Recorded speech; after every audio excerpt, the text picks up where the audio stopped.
Hey, how's it shaking, Kevin Bacon? Welcome back and welcome front. Today we are going to combine two axle greases together and we are going to try to make this thing right over here. Wow, look at that. This is care of Dr. Oblivion of TFW 2005, one of the really cool fan sites out there. And yeah, I saw this and I was just gushing all over it. And I was like, is it cool if I share this with my channel? And homie was like, yeah, by all means, by all means. And so I was so enamored with this. I also kind of did a remix of my own take on it.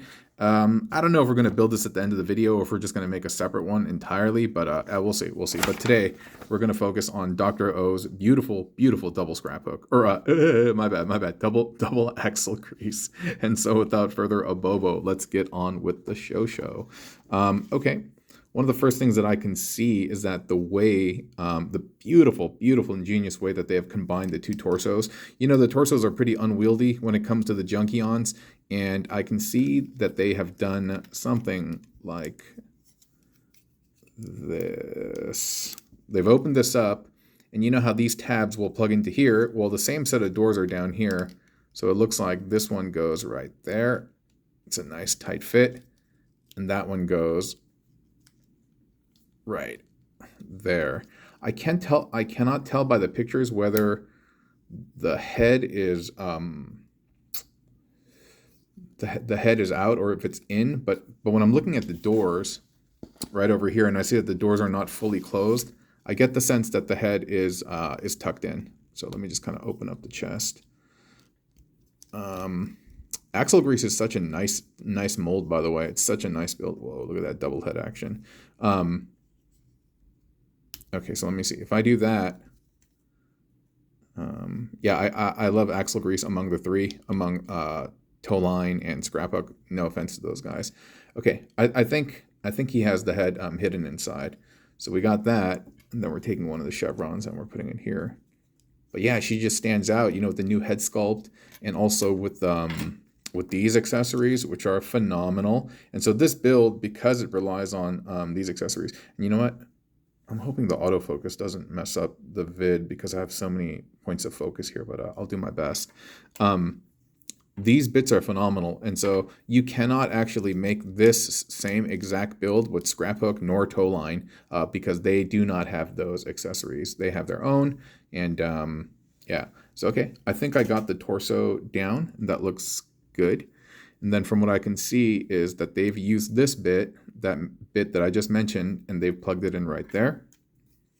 It does seem to angle up a little bit more, and this seems to go behind it. Oh, okay. Okay. That seems to be right. And they're a little more splayed out.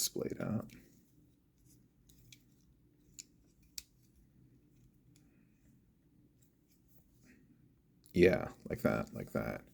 And dude, look at this incredible chest piece. Get out of here. So good.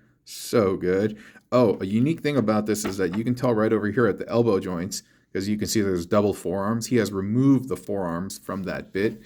Do be careful when you remove them. I mean, it's your toy and your joy, but of course we want to pay respects to our toys. And so just be kind of gentle when you pop that bit off, all right?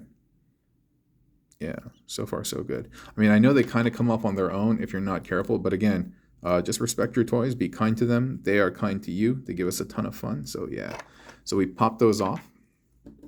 This is such an incredible chest design. It looks so good.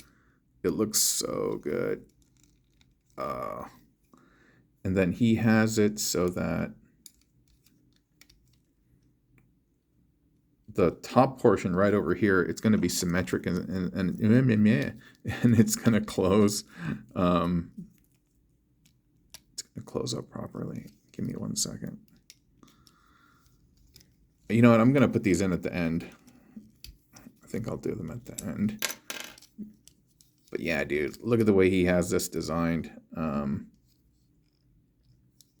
That's rad. That's so good. You see that? That's so good. It's so smart. Really enjoy this. Enjoying this build so far. Very nice. And if I do encounter some loose bits, I will use my trusty piece of paper, this thing, to tighten up some of the tolerances. But so far it's okay. Let's start building the legs. Yeah, see, this is really unique. He has the leg going backward, right? And it doesn't, I mean, for me, it doesn't necessarily occur to me to be like, hey, let's try plugging them in backwards and stuff. I mean, I've done a couple of like waist rotations to have the back be the front, but for scrap hook and these types of molds, I don't think I've ever used these backwards. And so I learned something like that. I learned this technique now, and you know, I won't be quote unquote afraid to try it in some of my own builds. Afraid, not necessarily meaning like fear, but it's almost like an ingredient that you never used before in a certain way, and you see somebody else do it, and you're like, whoa, it is possible. It is possible. And so, yeah, developing a great sense of appreciation and respect for people's different building styles. And okay. I think it's like, I'm not exactly sure. I'm not exactly sure how if the legs are bent or if they're just completely straight up and down by the picture. Like if I look at this leg, it looks like there's a slight angle to it. Yeah, it looks like there's a slight angle. Oh, you know what? I will rely on that bit to kind of guide me. So he does have the exhausts in here. Oops, no, that's the wrong side. Not the exhaust, the engine. Okay. Well, it's coming along. It's coming along. And in the event that, hold on, let me raise the camera. All right, that's better. But yeah, you can see that there are some loose bits over here, but this is not like his fault or anything. It's just, it's the toy's innate tolerance. And so if you find a bit that, again, just kind of like comes apart just way too easily, use the paper trick. Use the paper trick. What else we got going on? Then he has one of the chevrons, and he has placed it here. Nice. The other chevron has placed it here. And these look like they're heel stabilizers. Yep. I mean, I've used similar stuff in my own builds as well. But no, he did a good job. And so, yeah, the build feels very stable. Feels very nice. And let's see what he did with the arms. So he has one arm over here. Then he has...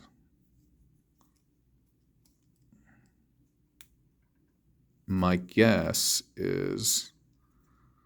I can't tell if it's plugged into the fist or... Okay, it must be plugged into the fist because I can see that this back one, he has this exhaust, or again, exhaust engine, right? And then it looks like this is, oh, nice. So you can see this peg is really recessed in there. It's really recessed in there and it's hard to get, but he was able to put it into the fist. Oh, genius, brother. Genius stuff. To negotiate that, the depth of that particular peg. And then we got this in there. And I think this is right. When I look at this arm over here, yeah, that looks right. Genius stuff.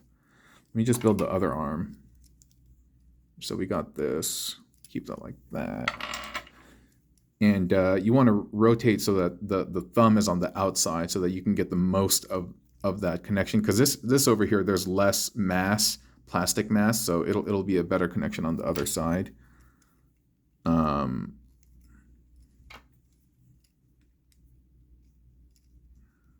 think that's it.